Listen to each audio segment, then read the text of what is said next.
السلام علیکم ناظرین، ہمارے چینل پر خوش آمدید۔ ناظرین، کیا آپ جانتے ہیں کہ SOS سگنل کا کیا مطلب ہوتا ہے؟ کیا آپ کو معلوم ہے کہ ٹائٹینک کے بنانے والوں کا اس کے بارے میں کیا کہنا تھا؟ آج کی اس ویڈیو میں ہم ٹائٹینک کی کہانی کے بارے میں جانیں گے۔ ناظرین، ٹائٹینک دنیا کا سب سے بڑا پرتعیش مگر بدقسمت جہاز تھا جس کا پہلا سفر ہی اس کا آخری سفر ثابت ہوا۔ اس کی تعمیر کا آغاز ستمبر 1909 میں شمالی آئرلینڈ میں ہوا۔ اسے مکمل تیار ہونے میں تقریباً 3 سال کا عرصہ لگا۔ اپریل 1912 کو یہ مکمل تیار ہو گیا اور تیار ہونے کے کچھ ہی دنوں بعد یہ اپنے پہلے سفر پر روانہ ہوا۔ اس کے بنانے والوں کا اس کے بارے میں یہ کہنا تھا کہ یہ انسنکیبل یعنی نہ ڈوبنے والا جہاز ہے۔ اسے ڈیزائن ہی اس طرح کیا گیا تھا کہ یہ ڈوب ہی نہیں سکتا تھا کیونکہ اس میں جدید ترین ٹیکنالوجی اور بہترین مٹیریل کا استعمال کیا گیا تھا۔ یہ دنیا کا سب سے بڑا لگژری جہاز تھا جس میں سینکڑوں کی تعداد میں کمرے، جم خانہ، کیفے، سینما خانہ، سوئمنگ پول اور دیگر بے شمار سہولیات موجود تھیں۔ ٹائٹینک کی لمبائی 882 فٹ، چوڑائی 92 فٹ جبکہ اس کی اونچائی تقریباً 175 فٹ بتائی جاتی ہے۔ ٹائٹینک کا پہلا سفر برطانیہ کے شہر ساؤتھ ایمپٹن سے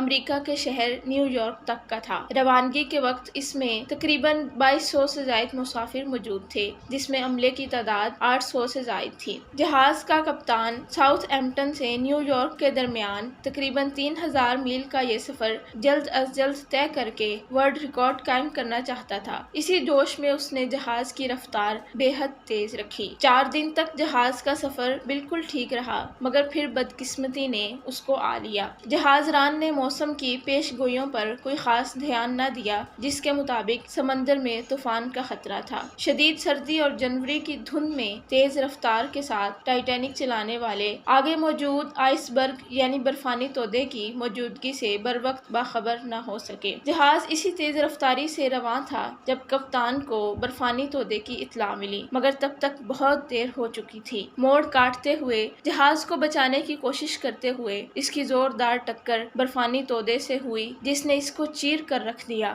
سرد برفیلا پانی تیزی سے جہاز کے اندر داخل ہوا جس سے مسافروں میں بھگدڑ مچ گئی۔ SOS سگنل یعنی کہ سیو آور شپ کا استعمال پہلی دفعہ تب ہوا جب مسافروں کو بچانے کی ضرورت پیش آئی۔ ٹائٹینک کے بنانے والوں کو اس کی مضبوطی کا اس قدر یقین تھا کہ روانہ ہوتے سمے انہوں نے اس میں لائف بوٹس کی تعداد بے حد کم رکھی۔ اس سمے ٹائٹینک میں لائف بوٹس کی تعداد صرف 20 تھی اور 4 چھوٹی کشتیاں موجود تھیں۔ یہ کشتیاں صرف 750 لوگوں کو ہی بچا سکیں۔ بچ جانے والوں میں خواتین اور بچوں کی تعداد زیادہ تھی۔ بدقسمت ٹائٹینک 1500 سے زائد لوگوں کی جانیں لے کر 15 اپریل 1912 کی صبح 2:20 پر بحر اوقیانوس کی گہرائیوں میں مکمل ڈوب گیا۔ 70 سال بعد 1985 میں سمندر کے فرش پر تقریباً 13,000 فٹ کی گہرائی میں جہاز کا ملبہ دریافت ہوا۔ ملبے میں سے بہت سی اشیاء برآمد ہوئی جو مسافروں کی بدقسمتی کی کہانیاں بیان کرتی تھی۔ اس کی کہانی پر بے شمار دستاویزی اور دوسری فلمیں بنائی گئیں جن میں سب سے زیادہ مقبولیت اور شہرت 1997 میں بنائی جانے والی فلم کو ملی۔ اس فلم نے باکس آفس پر ریکارڈ توڑ دیے۔ 110 سال گزرنے کے باوجود ٹائٹینک کی کہانی آج بھی لوگوں کو اپنی گرفت میں لے لیتی ہے۔ جس کے بارے میں یہ دعویٰ تھا کہ اسے خدا بھی نہیں ڈبو سکتا، وہ آج بھی ملبے کا ڈھیر بنا بحر اوقیانوس کے تاریک فرش پر موجود ہے۔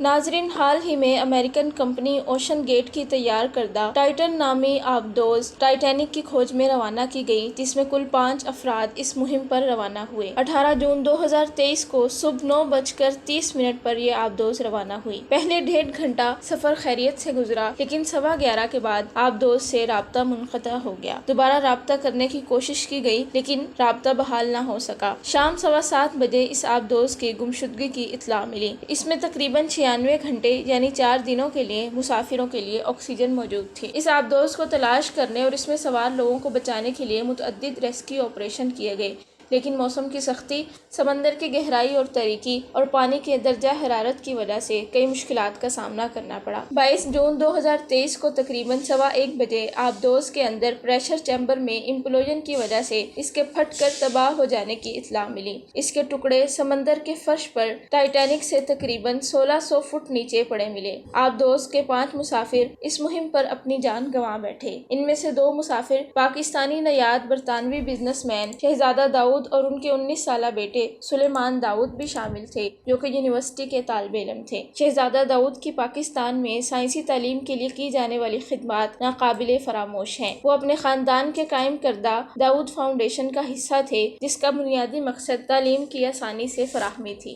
باقی 3 مسافروں میں ہیمش ہارڈنگ، جو کہ برطانوی بزنس مین، ہوا باز اور اسپیس ٹورسٹ تھے، ان کی عمر 58 سال تھی۔ اس کے علاوہ پول ہنری، جو کہ سابقہ فرانسیسی نیوی کے کمانڈر، غوطہ خور اور آبدوز پائلٹ تھے۔ ان کی نیوی کے لیے دی جانے والی خدمات قابل ذکر ہیں۔ اس کے علاوہ اسٹاکٹن رش 61 سالہ امریکن آبدوز پائلٹ، انجینئر اور بزنس مین ہیں۔ آپ اوشن گیٹ کے چیف ایگزیکٹو اور کو فاؤنڈر تھے، اس کمپنی کے جس نے ٹائٹن نامی آبدوز تیار کی۔ آبدوز میں موجود 5 مسافر سمندر کی کوکھ میں گم ہو گئے۔ یہ ایک افسردہ مہم جو کہانی تھی جس کے انجام نے اسے امر کر دیا۔ اب جب بھی بدقسمت ٹائٹینک کا ذکر ہوگا، ٹائٹن کی کہانی بھی چھڑ جایا کرے گی۔ ایک اور کہانی سمندر کی 13,000 فٹ گہرائی میں دفن ہو کے رہ گئی۔